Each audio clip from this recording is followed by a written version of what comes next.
Hey,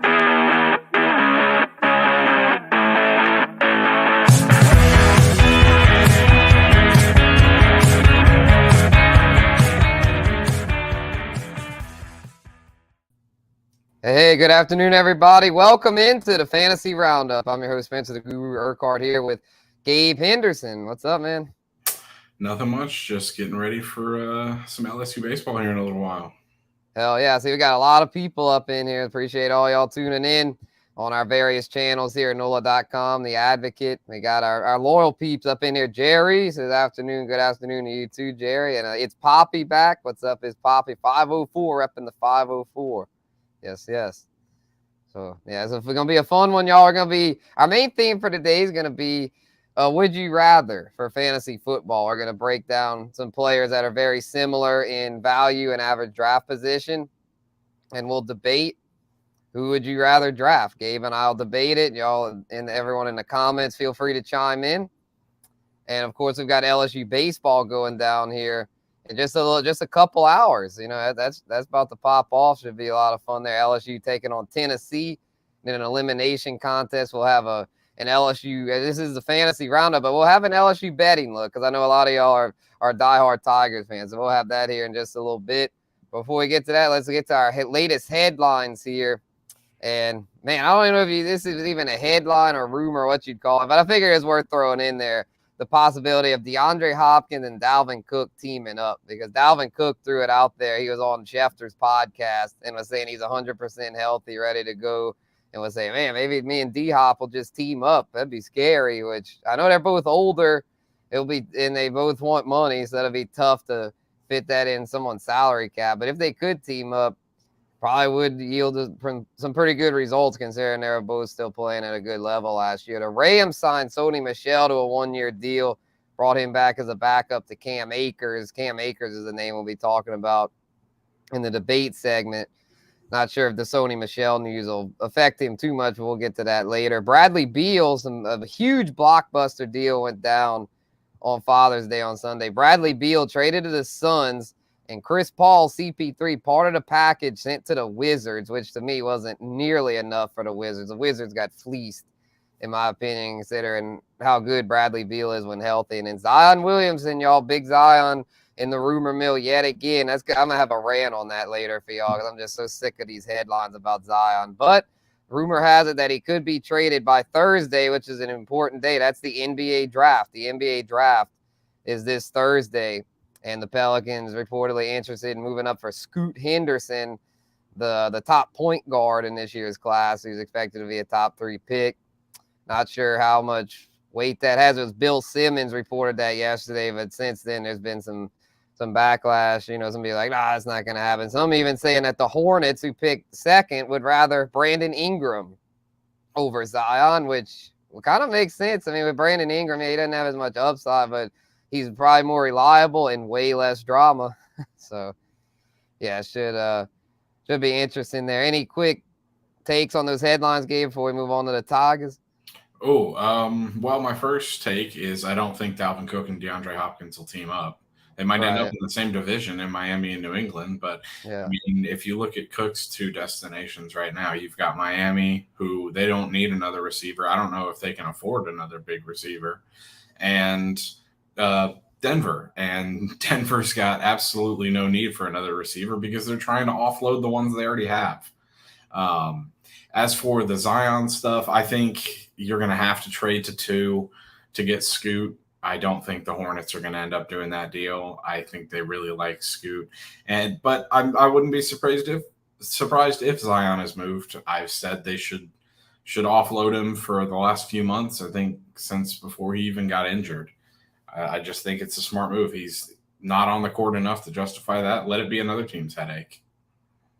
Yeah, just the thing that's tough about it is that contract. It's like it's that contract yet to kick in, and it's like, damn, I don't know if the Pels will be able to get fair compensation because I feel like a lot of teams just aren't going to give them what they should for a player of Zion's upside because of that contract. So if I'm the Pels, I'm riding it out unless I get an offer I can't refuse, which it sounds like the only way they will move him is if Scoot's involved, which would probably have to make a deal with the Hornets, and I don't think the Hornets are going to want to mess with that. But let's move on to the Tigers here. LSU, y'all taking on Tennessee. The line there, very tight. Tennessee actually opened as a slight favorite. Some books have it different. DraftKings, the last I look, if you wanted to bet LSU, DraftKings was the place to bet it. LSU, they both were minus 115.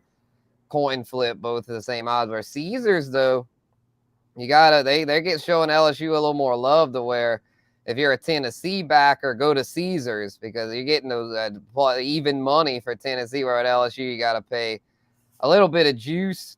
And read Zach Ewing's betting breakdown on it. The reason that Tennessee, I mean, you're probably thinking, why is Tennessee anywhere close to LSU after what happened in the first matchup? Problem is, Paul Skeens and, damn, I can't believe his name slipped in my mind. And, it gave the number 2 that pitched last night. Floyd, yeah, Ty Floyd, yeah. With Skeens and Ty Floyd unavailable, it's like, LSU's pitching stretch a little thin, where Tennessee, because LSU doesn't really have a clear number 3, whereas Tennessee does, to where their number 3 will be starting tonight, where LSU is probably going to be kind of like a bullpen start, probably going to have Riley Cooper and a bunch of other arms pitching in to where it'll have to be a pitch by committee for LSU because Thatcher Hurd, who's usually your number 3 guy, he was the only other he had to last night against Wake last Forest. night. Yep. Yeah, that's true. Yeah, Thatcher Hurd. Yeah, he's normally the number 3, but yeah, he pitched a lot to where he won't be able to. If he's available, he probably wouldn't be able to pitch more than an inning or 2.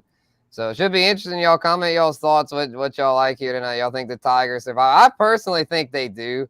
I think LSU survives because of their lineup. They've struggled last night, but Wake Forest has the best pitching staff in the country. No wonder they struggled a little bit. I think they'll be just fine tonight. I'm not scared of Tennessee. I think Tennessee is a solid opponent, as evidenced by this betting line being this close. But to me, they're getting a little too much respect. I feel like LSU is still clearly the better team, even if their pitching isn't quite as good. Because to me, they have a way better lineup. Look at this over/under set at 11. If I think I like the over. I think it's going to be a slugfest. I could definitely see that. Yeah, that is a high total, even for college baseball. But LSU, we've seen what they can do, especially against Kentucky. When they're barreling the ball, it's like good luck getting them out because Dylan Cruz leading the way. They just 1 through 9, they're all capable of doing damage. So I feel like there's some value here. I really do. Even at Caesars, the minus 130. It's like I'm not as thrilled about that as minus 115, but to me, anything minus, I thought it'd be like minus 150. I thought they'd have been more of a favorite than they are. When it opened, they weren't even favorite. Yeah, the one thing you have to look at, and we mentioned it already, is the pitching. But the thing is, LSU has not used much of its bullpen, really, in Omaha or even in this postseason. They've really let the starters go. And the thing is when they have brought players out of the bullpen, they've been good. So I know Tennessee can score some runs, as evidenced by the 8th inning the other day, but yeah, it's going to be interesting. The weather's obviously going to play a factor in Omaha. But the one thing I will almost guarantee is that Dylan Cruz will not have another game like yesterday. Yesterday might have been one of the worst games we've ever seen Dylan Cruz play for LSU. He's not going to play a poor game in potentially his last game in the purple and gold. I just don't see it happening. So for that reason, I like LSU. They've got too much firepower in their lineup. But at the same time, Tennessee showed the other day that they deserve a lot of respect with the way they battled back against Vanderbilt and even the comeback attempt they made against LSU late. They're a good team. They won't go away. Yeah, that's true. That's why I like the over, because it's like even if LSU is raking, I think Tennessee is gonna put up a fight. So yeah, it should be a fun one tonight, 6:00 on ESPN. Tigers, Volunteers, SEC matchup, always fun.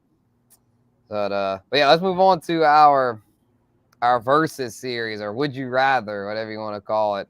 For those fantasy football enthusiasts out there already looking to speculate about the draft. So we're gonna start off with quarterbacks. We've got 2 running back battles, 2 receiver battles, a quarterback battle, and a tight end battle. So we'll kick this one off with a fun topic here, because I feel like these 2 quarterbacks they're both elite. Joe Burrow, Lamar Jackson, both in the same division. And I feel like this is the year that, the last couple of years, Lamar has been hurt down the stretch.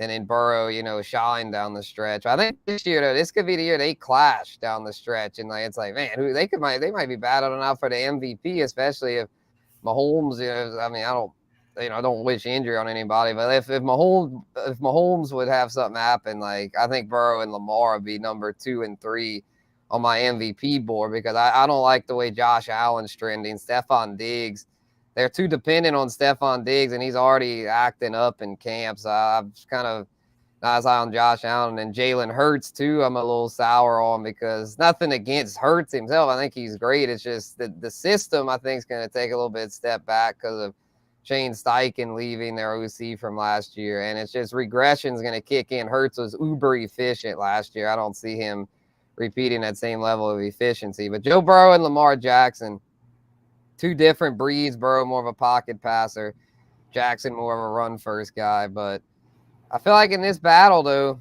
I know most people are going to side with Joey B, and rightfully so. He's been more reliable. But for fantasy, especially in single quarterback leagues, I'm chasing upside. I want the QB that has the most upside. And in this case, that's Lamar Jackson, especially in that new offense in Baltimore. So I'll go ahead, and it's close, but I mean, all these are going to be close. But I'll go ahead in this battle. Yeah, I'm going to take Lamar Jackson, because I still think he's going to run a good amount. And I think his passing numbers should go up to where if he can stay healthy, I know that's the big if, but if he's healthy, I think he could beat out Mahomes, Allen, Burrow. I think he could be the top quarterback. He did it in 2019. He showed that, like, when the league didn't really know how to stop him, when he was in that system originally, the old system, he was great. And then he'll have a new system this year. They won't have film on it. So I'm thinking Lamar goes crazy this season.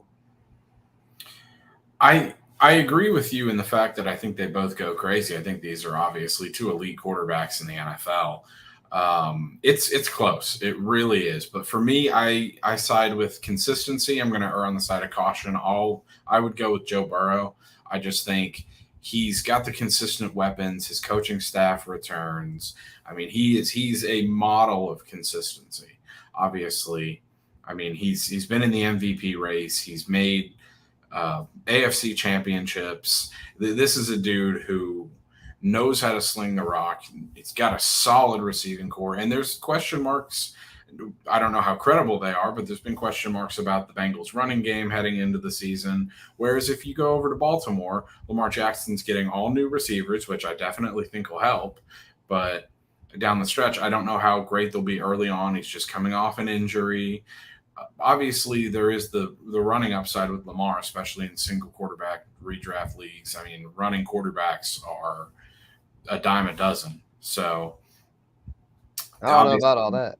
You have the upside there, especially with an elite runner. But he's elite, you know. Yeah, for sure. He's elite, and I think he's an elite. You know, a lot of people say he's an elite runner. I think he's an elite quarterback overall. I don't think people give Lamar Jackson enough credit, and I think we're really going to see his passing game elevated with the new offensive system this year and with some better receivers. But still, for me, I'm going to side with consistency. I think Joe Burrow's upside is just as high as Lamar Jackson's, so I'm going to go with Burrow. Maybe that's the LSU Tiger in me talking, but I still like Burrow. I think he's second best quarterback in the NFL.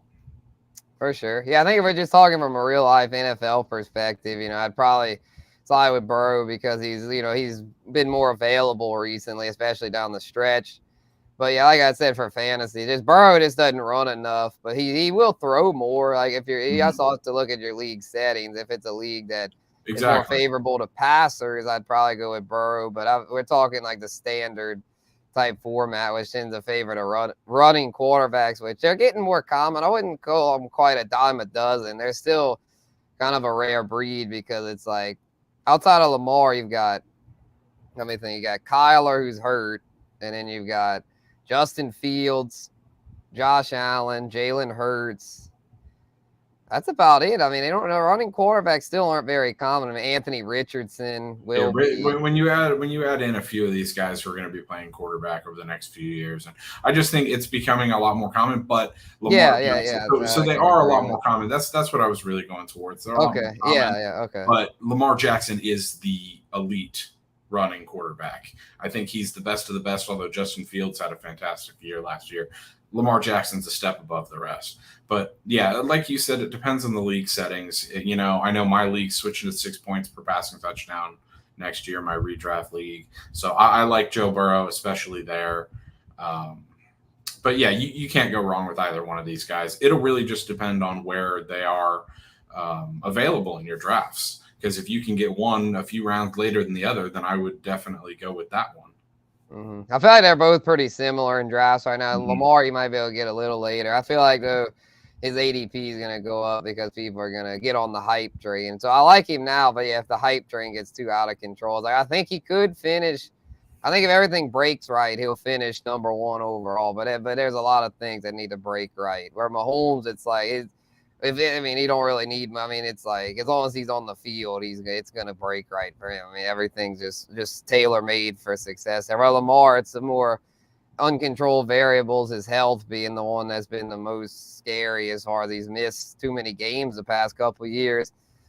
And with all those new weapons, I like it. I think it'll work out, but it's not a sure thing, this new offense. But everything out of camp's been really positive about it. It sounds like Todd Moinkin, the new OC, is really woken up and realized that Lamar's more than a running back. Like, he can really open the system up, get Mark Andrews going, get Zay Flowers, a rookie, going Odell Beckham, Rashad Bateman, J.K. Dobbins. He can catch a little bit. So I feel like this Baltimore offense and their defense is good. I'm just really high on the Ravens this year. They're one of my top as far as win totals. Over 9.5 to me is an amazing value. Whereas the Bengals, I'm not hating on the Bengals, but 11.5 to me is just in that division is too high. I'd almost say bet the under there. I know Joe Burrow is great, but you've got the Browns with Watson, who should be improved, and the Steelers, who I know Kenny Pickett's nothing special, but he was a little better down the stretch, and they've got a solid defense with a decent offense, and they're very well coached with Mike Tomlin. So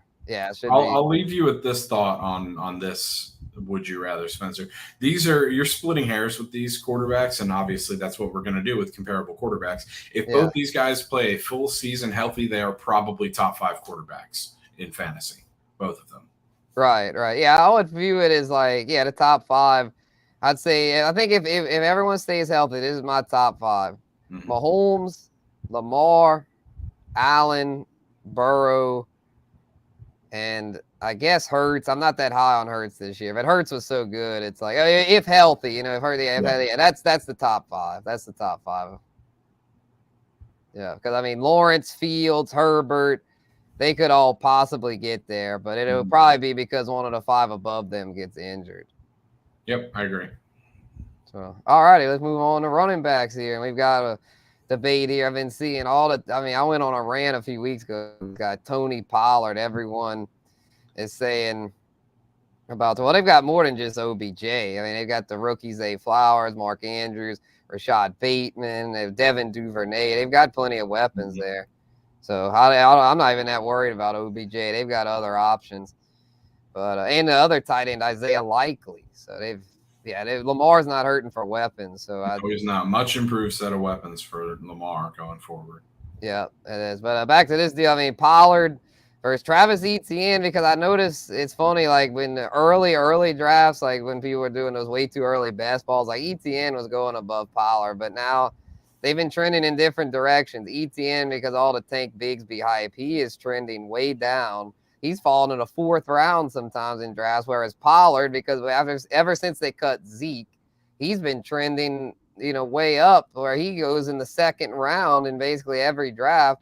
Their prices, to me, though, are still similar, their values anyway, even though price-wise, this is obvious to me. Etienne's a way better value price-wise, but for this exercise, we're just saying who's going to be better this season.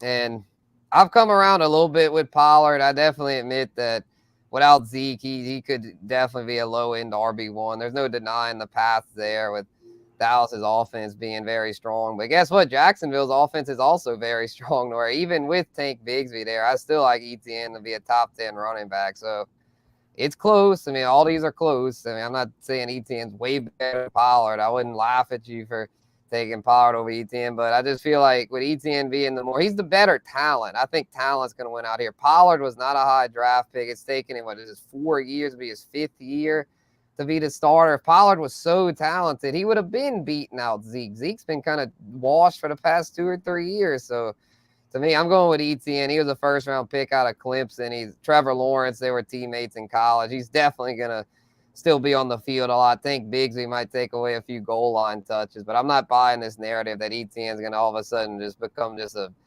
afterthought committee back. I still think he's an RB1, so I'm going to give him the slight edge in this battle. Yeah, I'll keep it short and sweet relatively, Spencer. This was probably the hardest one on here of the list that we created. 2 excellent running backs with a lot of high potential, but I'm going to agree with you. I like Etienne here, especially if the value is what you say, where he's fallen into the 4th round.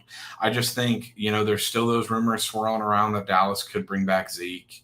That could hinder Pollard's playing time. This is his first full season as a number 1, as they're getting a new offensive coordinator in Dallas. I just, I think they're both going to be excellent, as you mentioned. Both the value is going to be there for both. I just think Etienne in the 4th round is much better bang for your buck, especially when, as you said, we know what you're getting. He's played in that offense. He knows Trevor Lawrence well. They're only going to continue to get better. And I don't think Tank Bigsby is going to burst onto the scene as quickly as a lot of other people think they are, right, that he is.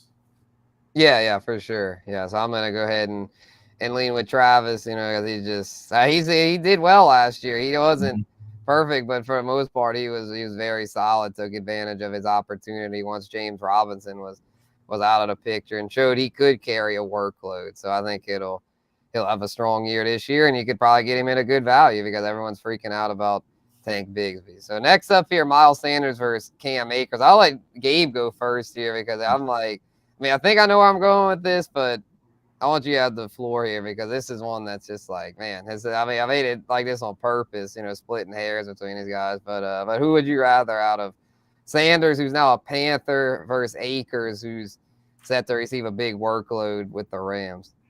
You're gonna let me go first, Spencer, but I'm gonna mirror what you've been saying for a few weeks. The Rams offense stinks.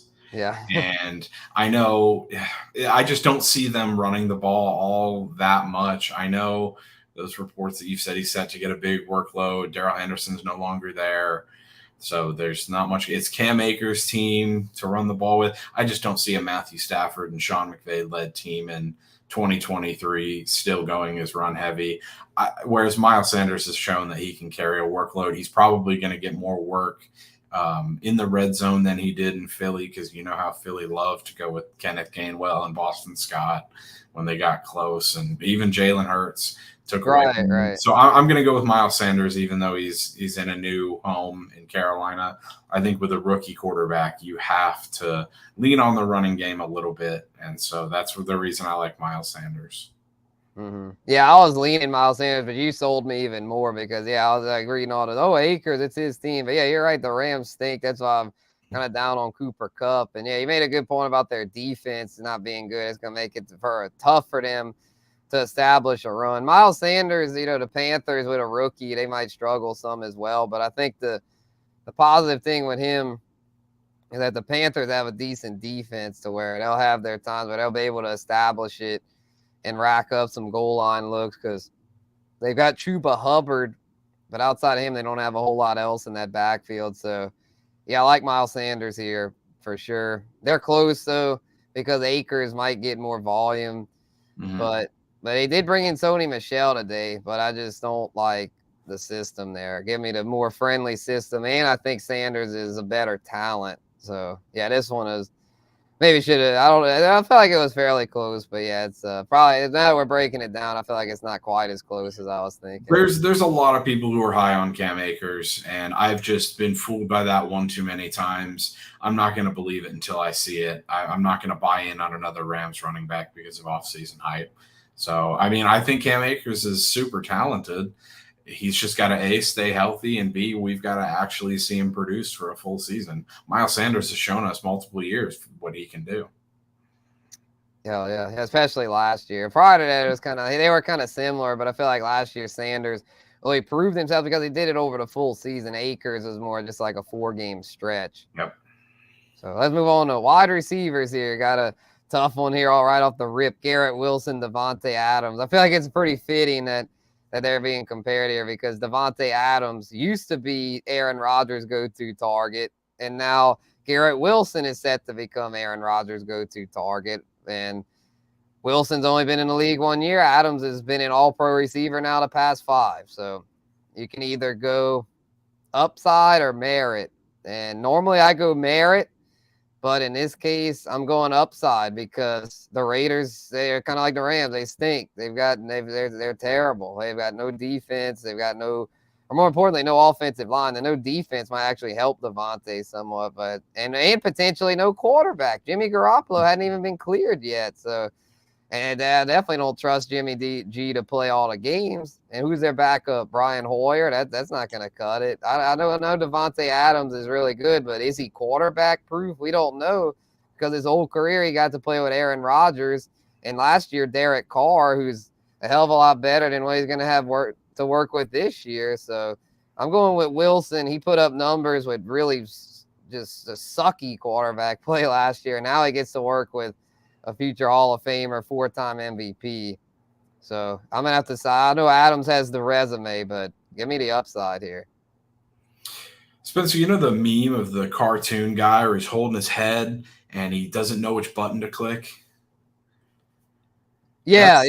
That's where I am with this one. Yeah, it is tough. It is tough. Like the quarterback matchup, I don't think you can go wrong with either of these guys. You know, being a Houston Texans fan, I watched DeAndre Hopkins and Andre Johnson over the last 2 decades of my life, and I've seen what a talented receiver can do even with no quarterback.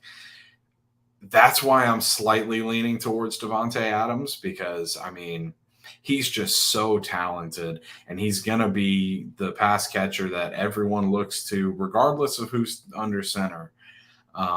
Whereas now with Garrett Wilson, and he's got a new quarterback in Aaron Rodgers, and I know Rodgers slings the ball around, but Rodgers is picky. He likes his guys, and we just don't know if Wilson's going to be his guy. I assume he will, but Aaron Rodgers is weird, and on the off chance, I just think there's too much of a risk. I think there's too much change in New York, if that makes sense. And I know that might sound silly because we don't know, as you mentioned, who's going to be throwing the ball to Davante Adams. But I'm going to go with merit. I'm gonna disagree with you there, but once again, you can't go wrong with either one of these guys. If we're changing the scenario and it's a dynasty league, then I like Garrett Wilson, obviously. Yeah, for sure. In a redraft, which is the basis we've been going off this whole time, I'm gonna side with Davante Adams just barely.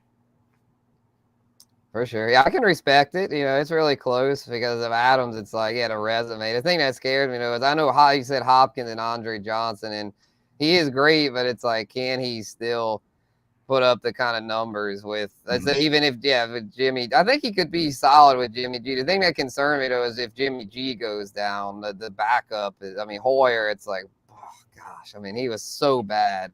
That's Hoyer the Destroyer, Spencer. Yeah, he was a Texan. Don't remind me. Yeah, then behind him's a rookie, Aiden O'Connell. And then they said if Garoppolo gets hurt, they might their emergency plan, God forbid, Carson Wentz. So, yeah, not pretty with the Raiders. That's a win total. Hammer the under for somehow I said it's 7.5. I don't know how. That's Vegas being like, hey, people of Vegas, here's free money.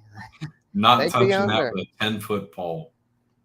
Well, you think they might exceed that? To me, no. I'm saying under. I'm not touching the over. 7. Oh, okay, yeah, because the under is juiced. You know, it's minus 180, but I paid the juice. I was like, I think it's also worth paid the juice. Yeah, I was like, that's worth it. Normally, I don't paying that much juice, but it's like that tells me they're about to drop it to 7 or 6.5. So I was like, I'm gonna get it now before it changes. Mm-hmm. So. All right, next receiver matchup. Got a couple of receivers going to be in new places this year. DJ Moore got traded to the Bears. Going to be working with Justin Fields. Calvin Ridley traded to the Falcons. To the Jags from the Falcons after his gambling fiasco, and now he's going to be a key weapon there for Trevor Lawrence. So I feel like both in pretty similar situations, and as a result, pretty similar in drafts. Well, who are you leaning with here, Gabe? Oh, this one is also really tough. I like what you did here. Yeah. I'm gonna That go was the with goal. That was the goal. I'm gonna go with Calvin Ridley. I've always liked Calvin Ridley as a talent, and that's not a slight on DJ Moore. I think DJ Moore is insanely talented, but DJ Moore's shown that he can be streaky, and I know he's played with some bad quarterbacks, but until we see Justin Fields start slinging the ball with accuracy and the way that everyone has said he can improve, I'm going to err on the side of caution again, and I'm going to go with Calvin Ridley with Trevor Lawrence, because it was a coming out party for Trevor Lawrence last year, especially in the playoffs. And I think we're going to see him only continue to get better. And when you pair a talented receiver like Calvin Ridley with him, given he hasn't seen the field in a year, so there is some risk there, I just think Calvin Ridley's got the higher upside. Yeah, I'm with you. I'm with you on this. I'm going with Calvin Ridley. And another thing, I agree with all your points about how he's going to be a great fit in that Jacksonville offense, I feel like. And the thing with Moore that scares me is the simple fact that Chicago is typically where receivers go to die. Yeah. And on top of the fact that he's going to be having like Darnell Mooney's there, Cole Kmet's there, Chase Claypool's there. They've actually got a fairly deep receiver room over there, to where I don't know if he's going to get the volume he got in Carolina. I think he'll have his moments. Justin Fields, very electric. I think he'll have maybe slightly more upside on a weekly basis. I just think Ridley is going to be very consistent working with Trevor Lawrence. I know they've got a lot of mouths to feed too, which is why they're both, I think they're very similar. I wouldn't say you're an idiot for taking DJ Moore over Calvin Ridley, but to me, Calvin Ridley, if he's in shape, which all reports indicate that he is, he's going to be a value in these redrafts, because he's a guy that when he's right, he's a top 12 receiver. And if you're getting him in like the 5th or 6th round, then you're getting a potential WR1 really late there. He's been starting to creep up, though. I've been noticing his ADP going up, so I have a feeling by the time August rolls around, I probably won't be as much saying that about that he's a value. But right now, we've got like an early draft, like a best ball draft, dynasty kind of thing, early June draft. Like get Calvin Ridley right now, while he's the jury's not really out yet. Or if there's like some blurbs might come out about like Christian Kirk doing well or something that might kind of sway it. But yeah, I just don't really like the Bears from a passing game perspective, though. Like, even if Christian Kirk still plays a big role, I still think Ridley, there's going to be enough to go around for Ridley to thrive, because with DJ Moore and the Bears, it's like they were dead last in pass attempts last year. Their passing game is going to have to do a complete 180 for DJ Moore to beat out Calvin Ridley. And I think it'll do better, but I don't see it being that much better. Justin Fields still has a lot of work to do. So give me Ridley with the stud quarterback. Yeah, I agree. And, I'll be the first to put my hand up. I didn't put too much stock in it last year, but I did end up getting burned by Chase Claypool being a complete and utter flop in that Right. Chicago passing game. So I'm not touching it. I even though I like DJ Moore, I've had him in my teams before. No, I'm staying away from Chicago's passing game. Yeah, because even in Carolina, DJ Moore would have his moments, but he kind of like tempt us. Like he'd be like, oh, man, he's finally a WR1, but he'd never be consistent enough. So yeah, let's move on to our tight end battle. Got a couple of the top dogs here in this one. Mark Andrews and TJ Hockenson, I like to call it. He's just like, he's really coming into his own. He's really last. Now that he's with the Vikings, this is a real debate. Prior to that, it was, Mark Andrews, duh. It's him and Kelsey. But now you've got a real 3-horse race for that top spot. Obviously, you still got to give Kelsey that number 1 spot. He's earned it, and he hadn't shown any signs of decline, even though he's older than these guys. But we're talking about these two for this debate, though. So it's tough for me. I was leaning Hockenson most of the offseason. I was saying Hockenson because of the Vikings, a high-volume passing attack, and the fact that they were moving on from Adam Thielen. But I've since switched to Andrews since the NFL draft because of Jordan Addison. I think Jordan Addison's going to play a really big role in that offense as a rookie. Not to say that Hawkinson's going to bust, but I don't think Hawkinson's going to do quite as well as if they'd have brought in, let's just say they just brought in another veteran, such as like a Marvin Jones or just some typical just retread veteran. Like, I mean, no, Marvin Jones is decent, but I mean, compared to like a flashy rookie like Addison, I don't think it would be as good. So it's like, I think Hockenson, or if they'd have just made KJ Osborne the 2, in that case, I'm like, well, I like Hockenson. Osborne's not consistent enough. Hockenson will be the 2. But with Addison being a potential 2, which I think Hockenson might get off to the better start because that Baltimore offense might have some kinks to iron out early. But I think once that Baltimore offense gets going with Moinkin, like Andrews is going to be a freaking stud. I mean, if he was balling out in what was like the run heaviest offense in football, just imagine what he'll do in a spread out attack where he's going to actually be able to get out in space and not see number 1 coverage all the time because of OBJ and Zay Flowers and Rashad Bateman. Hell, even if 1 or 2 of them get hurt, Andrews will still be probably the top target. He'll make up for what he'll get a little more volume to make up maybe for the lack of like separation when all of them are on the field. I just really like the situation there in Baltimore. I mean, I'm drinking the Kool-Aid. I'm drinking the Lamar Kool-Aid. I normally was not a Lamar truther. I've never, even when he was a rookie or the second year when he was MVP, I still was kind of skeptical. But I just really like everything I've heard about the new OC there and what's been going on. Where I'm going to lean Andrews here. I think in that system, he's going to for real. I mean, he's had years where he was close to Kelsey, but I think this could be the year that he takes the throne from Kelsey as the top tight end. I'm definitely joining you over at the punch table for a nice glass of that Baltimore Kool-Aid. Yeah. This one's tough, though. It really is. TJ Hockenson showed us some flashes of what he could do in a new offense, and now he's got a full offseason to kind of gel there. I really like the upside with him. I think he's coming out. But, and another factor that intrigues me, Spencer, is you look at that Baltimore offense, and Georgia used the 2 tight end set, and there's a thought in the back of my mind. I'm just wondering if Isaiah Likely could feature a lot more than we saw last year, because we saw a guy in Isaiah Likely that has top 5 tight end potential last year. He's just stuck behind Andrews, but Andrews and Lamar have that great connection. So I don't know. I think it's so close to me between these 2. It could come down to injuries, and Hockenson stays on the field a little bit more. So I think I'm leaning slightly towards Hockenson, especially because there is, I know you mentioned Jordan Addison could take away targets from Hockenson, but I think Likely could sneak in there, and I don't think enough people are talking about it. I think he'll see more of the field this year and could take away some of those targets from Andrews.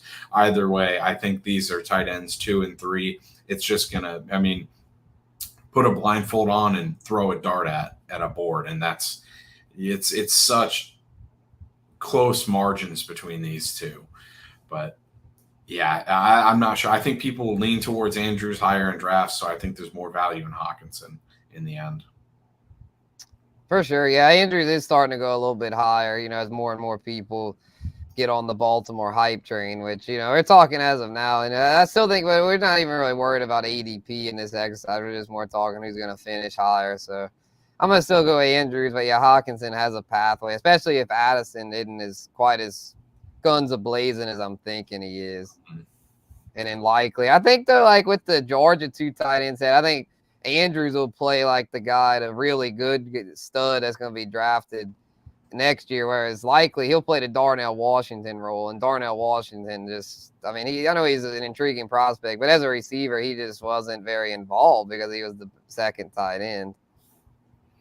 Yeah, I think, but with Isaiah Likely's pass catching ability, there's no way to not get him involved. But that's just me. I'm really high on Isaiah Likely. I like what. Yeah, I love him in Dynasty. Exactly. That's why I picked him up in ours. You did. I'm really high on him. I really am. But maybe I'm wrong. Maybe I'm putting a little too much faith in it, and maybe Mark Andrews will continue to be that guy, in which case he's the right choice here. There's just so many questions going in. Yeah, I just think, like you said about the chemistry with Lamar, he's the only one that's really got that chemistry with Lamar. OBJ, Zay Flowers, Rashad Bateman, none of them really have built up that chemistry. Exactly. So, and then of course we know Minnesota. We know Justin Jefferson's the alpha over there. But that's gonna wrap up the Would You Rather debate segment. It's been a fun one, and let us know who y'all would draft out of all these. We had different battles here. We'll show them all here.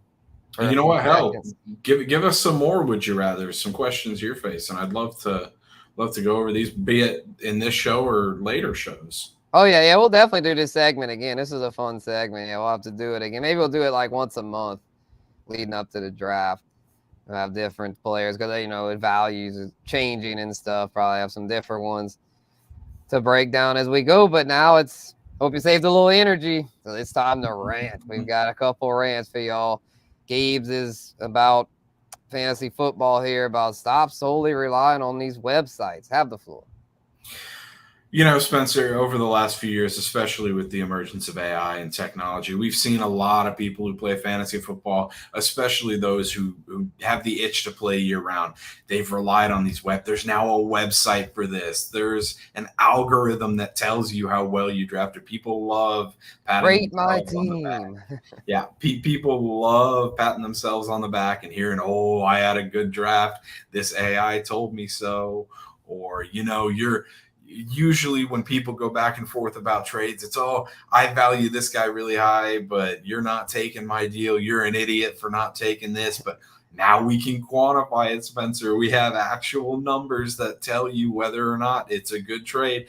I think it's all a load of crap. I've had people approach me this offseason and say, "Oh, you should take this trade because this website tells you it's a good deal." No, because here's the thing, Spencer. If you want to use this stuff, that's perfectly fine. Use it as a complimentary point. If you're wanting to make a trade with me or you're wanting to convince me you had a good draft, you're going to have to do some convincing. You're going to have to, I'm all for the schmoozing. Talk me into it. Tell me why a player is good. But don't just send me a little screenshot and say, "Hey, this computer tells you it's a good deal and you're an idiot for not taking it." There is no context given to these websites. Yes, you put in, are you in a dynasty league or are you in a redraft league? What rounder did you draft this person? What picks are you giving up? Here's the 2 players you're giving up. It's all a computer. Here's the reality, Spencer. I'm a Texans fan. If you throw CJ Stroud into a deal, that's going to be a little bit sweeter to me than, say, Bryce Young. It's just the human nature. We're a little biased towards some things. And obviously we have some feeling as to how we view different players. It's just, we're not robots. We're going to have these players. I mean, someone the other day, I can't remember for the life of me who I got offered the other day, but I got offered a player that I've been burned by before, just don't like him. So I'm not going to make that deal at all. It was Gabe Davis. I'm not touching Gabe Davis. A lot of people might like him. He's Buffalo's number 2, especially with the Stephon Diggs stuff going on.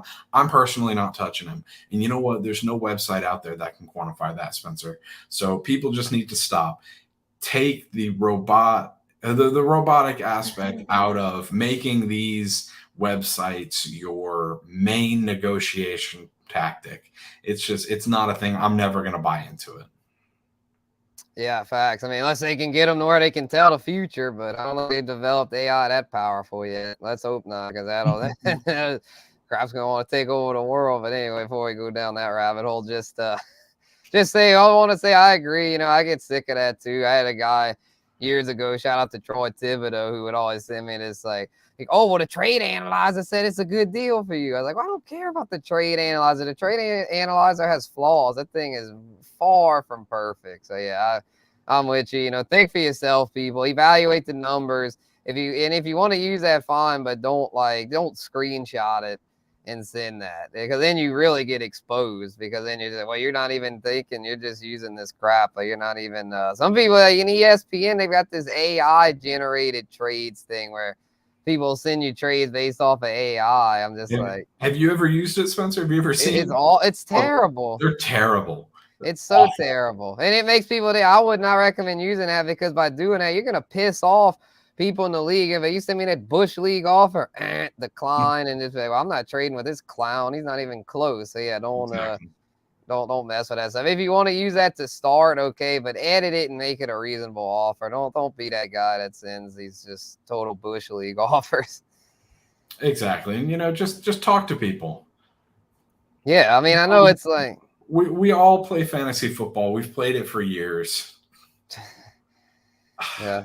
Gabe hates the Titans. Well, yeah, I hate the Titans this year. And I kind of hate the Titans for not giving the Texans the Oilers jerseys back, but that's a topic for a different day.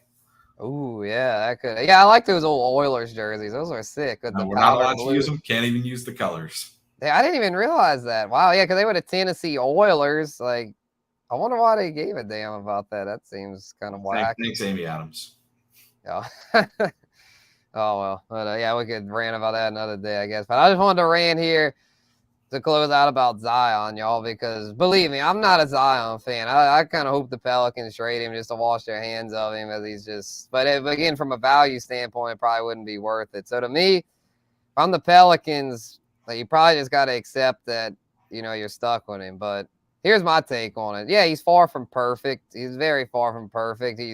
I could even go as far as to say he's toxic. I hate to judge someone I've never met. I'm not going to quote unquote say, like, fully say that, but it's just kind of the vibe I get just from the stuff we hear. But the reason I'm not going to make that judgment, though, is because I'm tired of these headlines. I'm tired of these headlines about him, whether it's about the baby mama drama or the trade rumors. I'm just so sick of hearing about it, because all these clout chasing media outlets are trying to make a headline off of it to get clicks. It's so ridiculous. All the stuff about it that's just like, and over half of it, I can guarantee you, is not true. There's no way Zion is this toxic. Like, I mean, a lot of it is the media. These outlets that they just want clicks, to where it's like, that's why I shout out to Christian Clark, our Pelicans beat writer, who just reports on the stuff that matters, not all the drama. So it's like, yeah, I guess my point here, though, is that just stop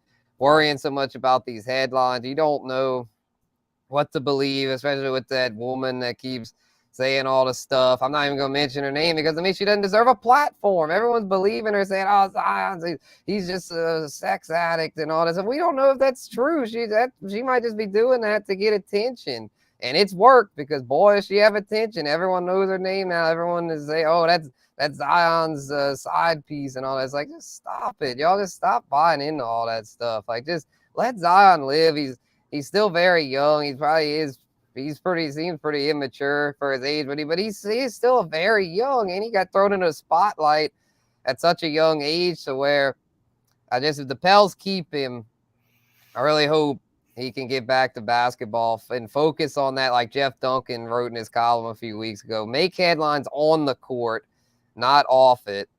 But the headlines, though, have gotten out of hand, as far as they've made him out to be just almost like they've like dehumanized him. They've made it out to be as if he's just this total villain. So I'm not going to give up on him yet. They paid him the max contract. You're stuck with him. I mean, no one's going to give you the offer you're looking for. So if you're the Pelicans, make it work. Sit down with him and hope he cooperates, because if not, then Pelicans are they're gonna have hell to pay. They better get this to work. They either gotta get a good trade or keep him, but I'm just not convinced that they're gonna get a good trade. So he's a human, sit down with him, have a man-to-man conversation, try to get him in the right mental space, because if he is in the right mental space, Pels are a top 6 team in the West. Yeah, I completely agree. The reason that I've always maintained the belief that they should trade him is because he's just never healthy. And while we do hope he's on the court, we hope he can be healthy, because I'm not even a Pelicans fan, Spencer. And Zion Williamson is a treat to watch when he's healthy. And the New Orleans Pelicans are must-see TV when he's on his game. I would say, at this point, it's just he's not associated himself with good people so far, not quite to the extent of another pick in that draft. But he's a 22-year-old. He's never 22-year-old with millions of dollars, hundreds of millions of dollars. They're never going to make great decisions. I mean, you and I are both close enough to 22 to where we can say that if someone gave us hundreds of millions of dollars, maybe the decisions we would have made would not have been the best either. We would not have associated ourselves with the best people. But yeah, these headlines are getting out of hand, and I don't think that's Zion's fault completely. I'm just, I'm so sick of hearing my friends every time I talk to them every day. Oh, did you see what? Not going to even mention her name, as you said. Did you see what she tweeted today? No, I didn't, because I don't care. It's just stop giving this woman the time of day. But the unfortunate reality is people are going to keep doing it. That's the age of social media we live in, unfortunately. They make these like shocking allegations and people just, it's like people just believe everything they read. It's like, come on, y'all. Like, have you not woken up by now? Social media has been a thing for over a decade. Do you not realize that? I guarantee you over half of what you read on there is false. Like, come on, man, wake up.